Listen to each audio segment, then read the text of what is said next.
Estamos en comunicación con el profesor economista Martín. ¿Cómo se dice exactamente su apellido, Jures?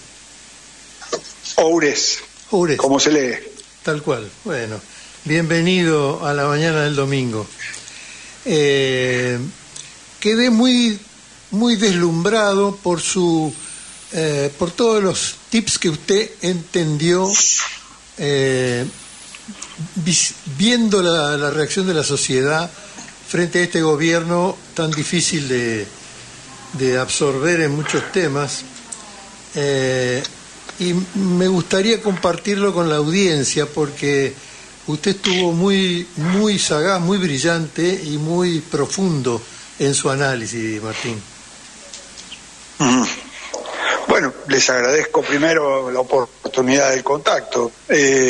Esto es una reflexión que surge de una vieja enseñanza que yo recibí de uno de mis maestros cuando estudiaba metodología de la ciencia, que fue Gregorio Klimovsky, claro, que decía que cuando las explicaciones no sirven para establecer lo que efectivamente sucede en la realidad, uno tiene que tirar las explicaciones a la basura y si no puede, tirarse uno a la basura, ¿no? Entonces, claro, para no tirarse uno a la basura, uno revisa las explicaciones. La primera explicación, el primer punto que yo compartía el otro día allí en la Facultad de Farmacia, tiene que ver con que la sociedad no ha estallado porque implosionó antes, ¿no? Nosotros los argentinos tenemos una historia... Que no, claro, tenemos una historia riquísima. Claro, a ver, nosotros, si usted, yo, gente más joven, le preguntan los últimos episodios colectivos así de conmoción social, los más viejos iremos al Cordobazo, al Rosariazo, al 2001, los más jóvenes, y siempre hay una ocupación de lo público en una agregación colectiva donde aparece un nosotros gritado con mucha fuerza. ¿Sí? Eso que presuponía en algún punto, que había una sociedad que tenía la capacidad de construir nosotros, que compartía opciones de vida, que veía en el otro a un semejante, que podía caminar junto con el de al lado sin tenerle desconfianza y que caminaba para adelante sin tenerle miedo al que quedaba atrás. Cuando las sociedades estallan porque el mercado de trabajo durante 20 años no da respuesta, la mitad de los trabajadores son informales, la mitad... un tercio de los formales son pobres, es decir, todos los horizontes de certeza, todas las maneras que nosotros cuando nos levantamos a la mañana decimos, ¿esto está seguro? Esta ocasión no las tiene. Ese horizonte del nosotros genera que en la cabeza de cada mujer y de cada hombre, no solo de los sectores populares, también de los sectores medios, estalle el horizonte de certezas. Y cuando estalle el horizonte de certezas, lo que hace es que la barricada, ¿cómo se llama?, la rueda quemada, el grito común en la plaza, se transmite de la calle a la cabeza de cada uno. Y esa explosión que mezcla el fracaso colectivo con el fracaso individual de no poder dar respuestas a los hijos, a los vecinos, a uno mismo acerca de lo que hace en la vida, le consume la energía social necesaria. Entonces la sociedad, en lugar de estallar hacia afuera, se quema de la cabeza de cada mujer y de cada hombre para adentro. Es por eso que yo decía, medio en broma, medio en serio el otro día, que estamos en Bonzolandia, no en Argentina, porque nos hemos quemado la cabeza todos, sí, y no nos dimos cuenta. Qué bárbaro. Implosión. Claro, mucha gente dice, yo no sé por qué no salen a la calle, no sé por qué no salen a sacar a este tipo. Sí. Porque implosionaron. Bueno, ¿y cuál es el camino de salida? Bueno, eso ya es...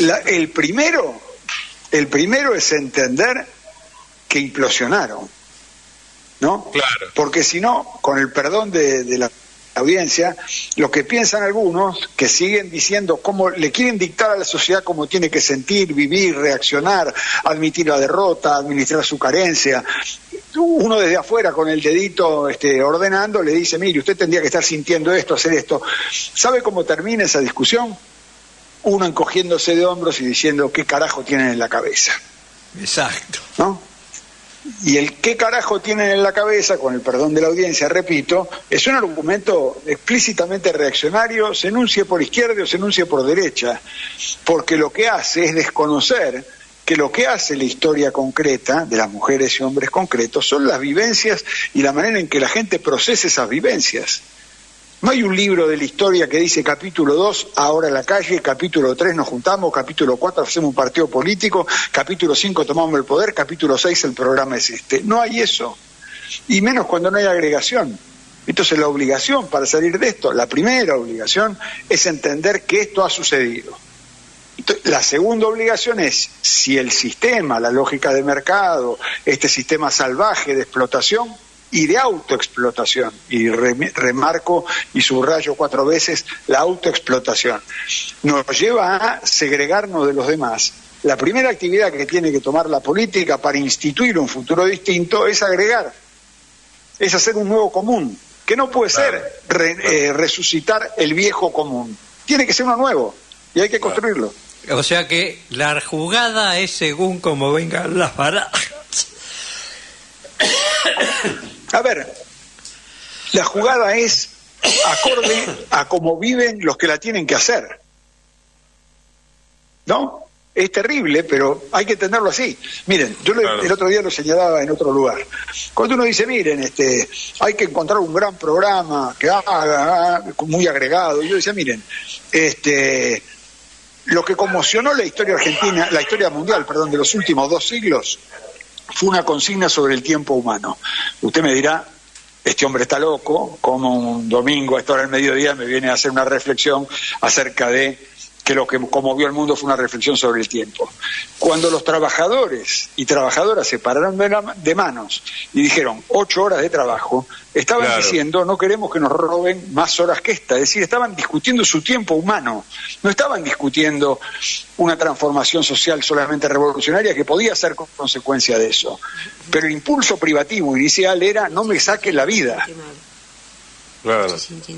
Entonces, rediscutir la condición de la vida es cómo protejo a los míos, cómo me alimento, cómo me guarezco, cómo me proyecto, cómo me reconocen los otros, es el elemento central de la política. Todo lo demás es un mecanismo para, lo digo muy brutalmente, sepan disculparme ustedes, para mantener en carrera a los que se dedican a correr. Totalmente. Martín, Claudio Orellano le saluda. ¿Cómo le va, Martín? Buen día, ¿qué tal?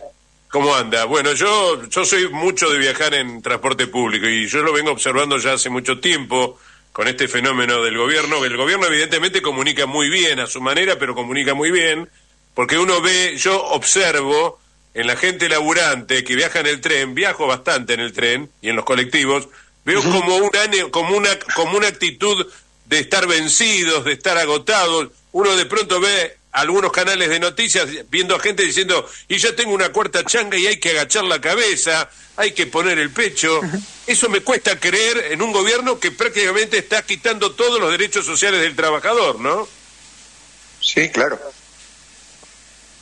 Me cuesta mucho creerlo, no puedo entender eso, veo muy vencida a la gente, y sí disfruto mucho cuando se va saliendo de la estación, como algunos compañeros o compañeras saltan los molinetes. Los felicito, es lo que tienen que hacer. Ante tanto abuso, ante tanto atropello, salten los molinetes y no paguen nada. Sí, ahí hay una cuestión que estaba muy bien insinuada cuando usted señalaba recién esto, ¿no? Hay un cansancio tan atroz y tan, diría yo, de consumo cotidiano, que uno no llega, pero no es que no llega porque no le da la cabeza, no le llega porque se da cuenta que no hay con qué. Claro. Miren, para decir una manera muy brutal, las sociedades no se levantan porque hay injusticia, las sociedades se levantan cuando hay esperanza. Claro. Está muy bien esa es muy buena apreciación esa, muy buena definición. La discusión que hay que darse es cómo construye la esperanza. Claro, lo que observo también que se ha roto ese contrato social de las fuerzas populares con la gente más carenciada, ¿no? Con la gente más carente. Yo le diría, siendo un poco más pesimista que usted, mire que no debiera yo hacer esto ahora, pero más siendo un domingo al mediodía, pero yo creo que el contrato social está quebrado en la Argentina entre dos grandes lógicas. Una lógica que cree en la necesidad de un contrato social, que ahí se apilan, por decirlo, y se juntan y entremezclan sectores populares, sectores medios, sectores de todo tipo, y un sector muy minoritario que dice: yo no necesito más un contrato social.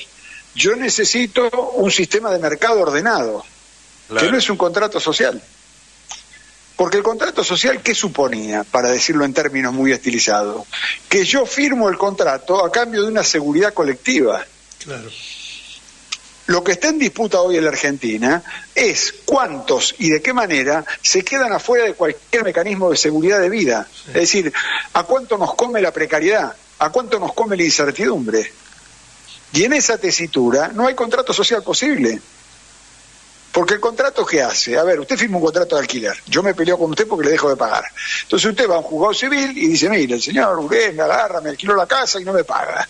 Entonces yo estoy reconociendo varias cosas. Primero, que usted y yo somos iguales al firmar un contrato. Segunda cosa, que hay un tercero, supuestamente imparcial, que le otorga la razón a quien tenga la razón, ¿verdad? Eso es el contrato común, y también en algún punto muy lejano es el contrato social.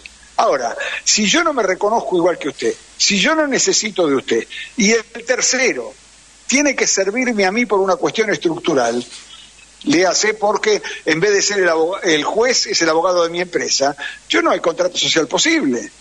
Claro, totalmente de acuerdo. Yo creo lo mismo. Entonces, me parece que eso es otra de las cosas que estamos obligados a revisar.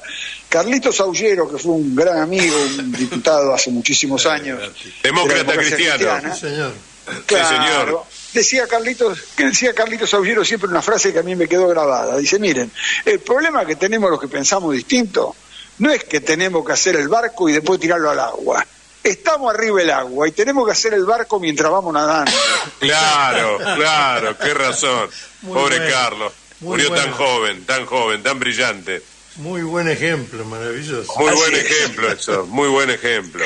O eso de remar en dulce de leche, Martín. Claro, sí, claro. Y lo que digo es que las sociedades se habitúan a esto. Y no, a ver, para decirlo de una manera sencilla, uno puede verlo del ángulo negativo. Decir, bueno, se habitúan a nadar en dulce leche o a remar en dulce leche, entonces no tienen capacidad de indignación. Mentira. Lo que hay que encontrar con imaginación es cómo unís la bronca, las ganas, la esperanza, el pensar de otra manera de la generación. Doy dos datitos muy pequeños que sí los usé el otro día en la Facultad de Farmacia, que nos ilustran hasta qué punto tenemos un espacio enorme para discutir esto. Todos nosotros hemos sido educados, todos nosotros los que somos por lo menos adultos, en la discusión que lo que dejamos es mejor que lo que tenemos. Hemos sido educados para eso. A todos nos han dicho que nuestros hijos tienen que recibir más que lo que tuvimos nosotros. Exactamente. Exacto. Lo que está haciendo la sociedad argentina hoy es exactamente a la inversa. En primer lugar, si vos tenés un 55% de pibes bajo la línea de pobreza, no tenés futuro como sociedad. La segunda cuestión, si vos tenés jóvenes a los que en lugar de abrirle la sala, abrirle la puerta para que caminen, le decís: no vas a poder alquilar, no vas a conseguir laburo, le estás diciendo en concreto: infantilizate. Claro. O sea, volvete nene, volvete a casa de mami. Bueno, o sea, está ocurriendo, Martín, está ocurriendo eso. Acá tengo el dueño de una casa de limpieza, que ahora le van a aumentar el alquiler, creo que a 500 lucas. Entonces el tipo me dice: o pago el alquiler para seguir viviendo de mi trabajo, o vuelvo a las casas de mis viejos con 44 años.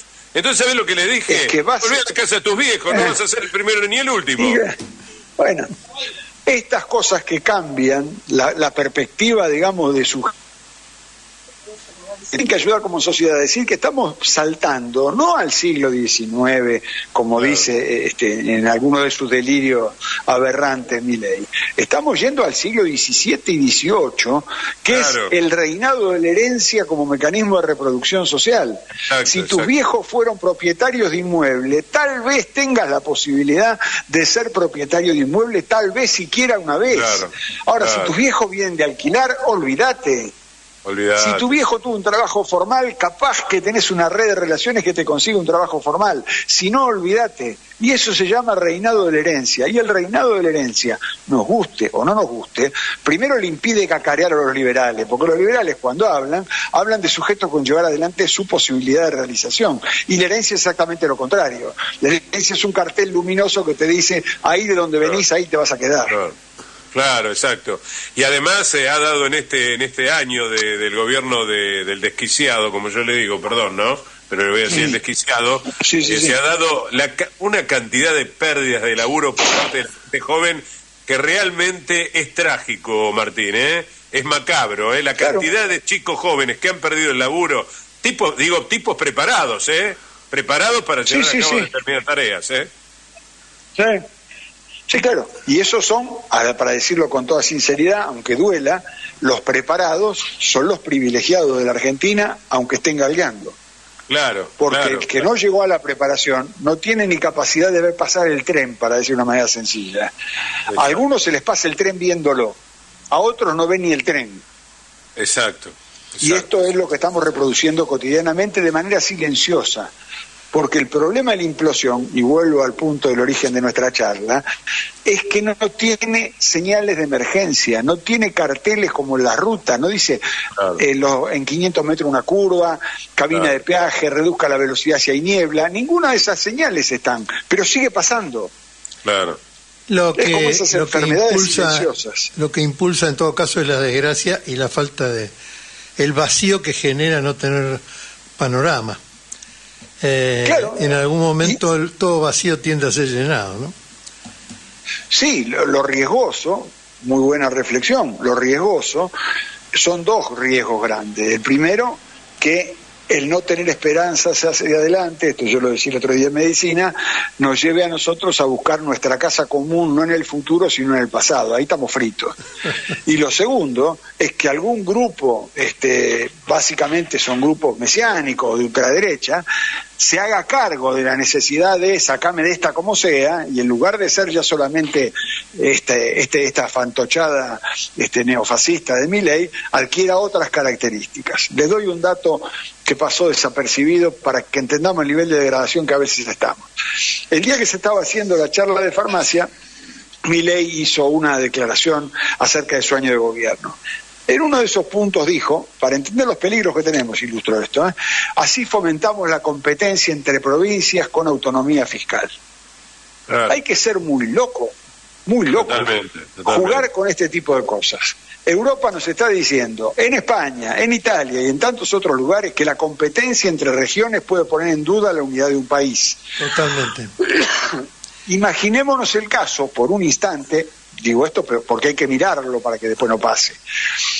Imaginemos por un instante que mañana Neuquén, que tiene el 98% de los recursos provenientes de Vaca Muerta, dijera, ¿y yo para qué pepinos quiero a Catamarca? Sí.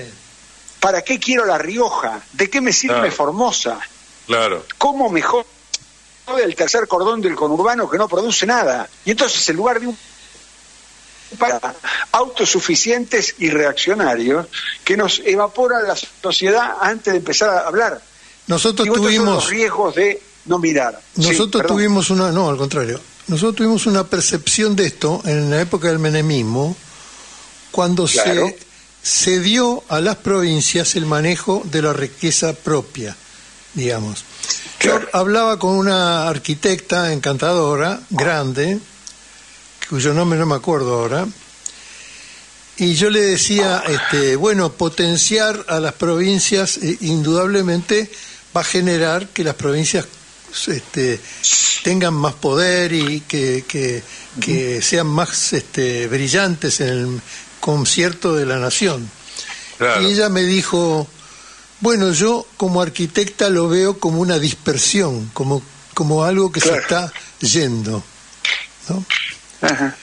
Y efectivamente es un poco lo que está marcando Martín, como que es algo que se diluye, que se como un Tupac Amaru, digamos, que se despedaza, ¿no?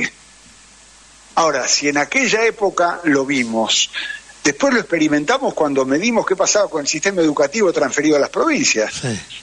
donde tenía un mapa de 24 provincias con maestros en algunos casos muertos de hambre y en otros no. Sí. Y los pibes son argentinos, sean de Santa Cruz, de Misiones o de Salta. Claro. Entonces, si no se reacciona a tiempo con eso, ya tuvimos el adelanto. No es que no lo tienen que venir a... Sí, tal cual. Acá hay 5 gobernadores en rigor de verdad que están reaccionando, en realidad, Martín. Digo, uno es Axel Kicillof, que tiene una deuda, es decir, el gobierno tiene una deuda de casi 8 billones de pesos en materia de coparticipación. Los otros son Quintela, Silioto y el de Tierra del Fuego, Gustavo Melella, que le están haciendo frente. Después el resto, la verdad, paralizados. Es que esto va a pasar no solo con los que sean gobernadores de la oposición. Esto es una cosa como aquel vieja cosa que se le imputaba a Bertolt Brecht, vinieron por el otro, pero como yo no era, no me tocó. Claro. Esto es una fila en la que cae cualquiera, porque la lógica es, si vos en tu territorio tuviste la posibilidad de estar dotado, vuelvo a repetir, el principio de herencia, porque heredaste una conformación geológica, porque heredaste una determinada cantidad de yacimientos, tenés viabilidad económica y financiera. Si no la tenés y encima te lo tenés regado de pobres, como es el caso de la provincia de Buenos Aires, jodete. Claro, exacto. Entonces, este es el riesgo atroz que presentan este tipo de filosofías políticas. Además, usted decía recién que nos invitaban al infantilismo, ¿no? Nos invitan a ser infantes nuevamente, ¿no? Yo pensaba... en Milei, que vive en el país del nunca jamás, pensando en Peter Pan y Wendy, ¿no? En el país del nunca jamás, porque todo el mundo va hacia el proteccionismo y la industrialización, y Milei no entiende eso. Y no, pero eso nos debe llevar a nosotros también a usar el lápiz y la vista en señalar cuestiones. Termino con esto brevemente. La Argentina ha tenido en los últimos años una lógica de el boom que viene nos salva, ¿sí? En los 90 fue el boom que viene la soja y nos salva. El boom que viene son las privatizaciones y nos salvan. El boom que viene son las inversiones extranjeras y nos salvan. Después fue el boom del precio de las commodities, el precio del gas, y así suma y sigue. Y siempre estamos esperando un boom, ¿no? Que el boom nos va a saldar. Ahora resulta que los boom explotaron tanto que ahora estamos discutiendo el litio, el agua, y seguimos pensando que encontrar algo en la naturaleza que nos resuelva lo que no podemos resolver como sociedad, porque esta es la discusión de fondo, es nuestra salvación como país. No hay ninguna sociedad en el mundo que se haya desarrollado bien sobre la base de saquear la naturaleza y miserabilizar a sus hogares. No la hay. Entonces lo que hay que discutir a la derecha es, miren muchachos, díganos ustedes hacia dónde nos llevan, porque ustedes no tienen ni país en el mundo, ni mundo en el cual referenciarse. Y hay que discutir el futuro con la derecha. Claro. Porque si uno se pone a discutir el pasado, se enrieda en toda la cantidad de problemas que ha tenido la Argentina y los tipos siguen manejando la agenda. Martín Hurst, brillante su colaboración, nos ha ayudado a pensar mejor y se nos abre un panorama muy interesante, no menos dramático, para situarnos, que eso es lo que hay que hacer ahora. Muchísimas gracias. Bueno, les agradezco a ustedes. Muchísimas gracias a ustedes. Buenas tardes. Muy fuerte abrazo.